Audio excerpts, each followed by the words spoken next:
Hi. I'm continuing to look at the research that David and I did when we were leaving the witnesses on the subject of slander and the history or the historical record of the Watchtower in connection with that. So I thought maybe we would start with some scripture principles on the subject of the use of the tongue.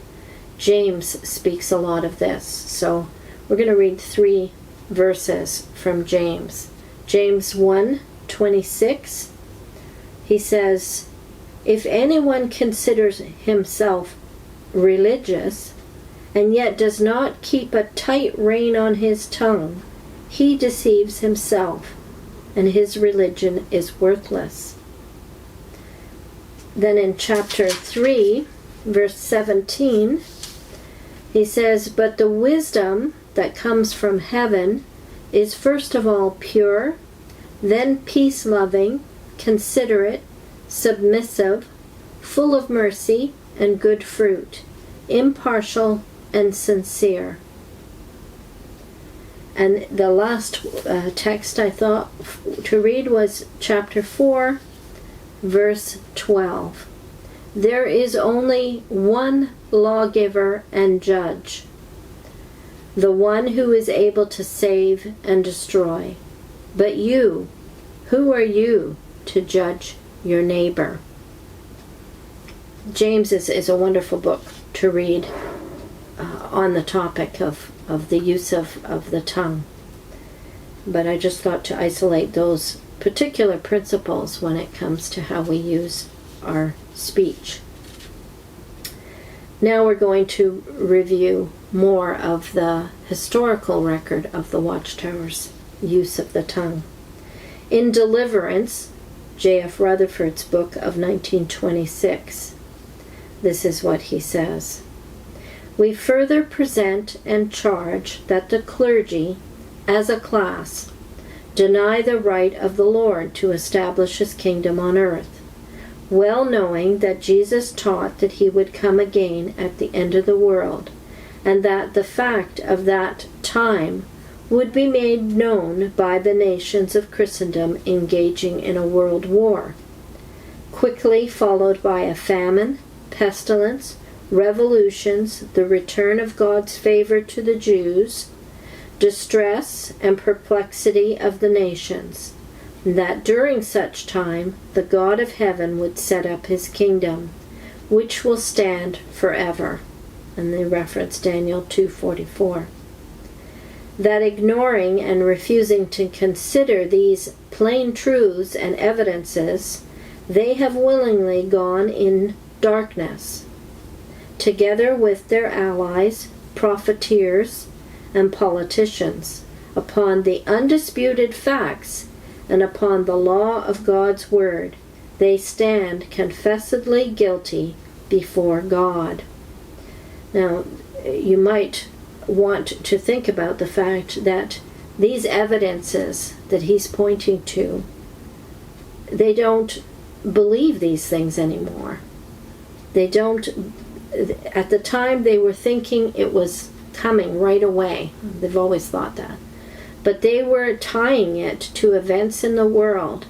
Because Christendom did not agree with their scenario and timing, they are called deniers of God. We are told that they were calling into question God's right to act. Well, who was the one that said he was going to act then? So we might want to think about that they don't believe, they no longer believe the facts that they said were plain truths and evidences. They've scrapped a lot of these now. Second quote from the book Deliverance by Rutherford from 1926. "The ecclesiastical systems, Catholic and Protestant, are under the supervision and control of the devil, and form a part of his visible organization. The scribes, Pharisees, and priests together composing the clergy of that day and claiming to be representatives of God. They were hypocrites. Jesus said they were. That class exalted themselves just as the clergy do today. They pose as men of great righteousness. In Rutherford's book, Creation of 1927, he says, "It is equally certain that the clergy would not understand these times and seasons because they form a part of Satan's organization, to wit, the ecclesiastical part. They love the plaudits and approval of men and give themselves titles such as D.D. All along they have claimed that no one could understand about the presence of the Lord, because they claim that the book is sealed. God foretold this very condition concerning them." And he references Isaiah 29, verses 10 to 14. To understand the events concerning the Lord's second presence from 1874 to 1914 requires one to be spiritually minded, and the clergy are not spiritually minded. And he references 1 Corinthians 2, 10 to 14. Again, we might consider the fact that they no longer think that the Lord's presence was from 1874 to 1914. And Christendom is being criticized for not believing that. Something they no longer believe. The last quote is from the book Prophecy from 1929, also by JF Rutherford. "The clergy tell the people that the blood of Jesus has no purchasing value, and that people can save themselves merely looking upon Jesus as a good man, and by becoming a member of the church and following what the church teaches. They tell men that man is a creature of evolution, and can and will bring himself up to perfection by his own efforts. The clergy tell the people that they need not study the Bible because they cannot understand it, and that the clergy are the only ones who can understand it, and that therefore the people should take their instruction from the clergy and follow what they tell them. That speech tends to turn the people away from Jehovah God and to cause them to forsake his word. The clergy seize upon such as a basis for denying that God will restore Israel and establish his righteous government on earth through Christ.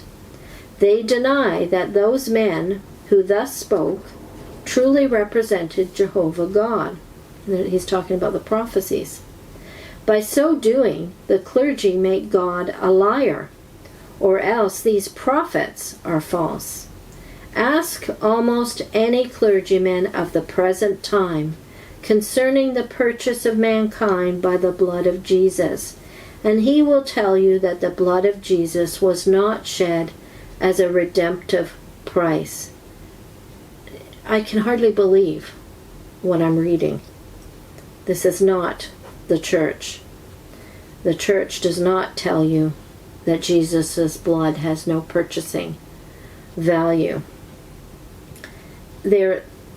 I'm sure you could probably find some clergymen who would say some of these things, but they're painting the whole of Christendom as being like this and saying these things. And then the topper was that they're criticizing the clergy, it says, for denying that God will restore Israel. They deny that. They do now anyways. So this is very cheeky. Worse than cheeky. It's a lie. It's just painting with a single brush all people from Christendom. So I find this very offensive. I'm going to link to 2 videos. The first one is Jews slander Paul. Who do JWs slander? And that's based on Acts 21, about false witnesses against Paul. And then the second video is JWs have no sense of community guilt for false prophesying, judging, slander, and shunning, based on a J.C. Ryle video that we have been doing on the book of Matthew, the Bible book of Matthew, chapter 6, verses 11 to 15.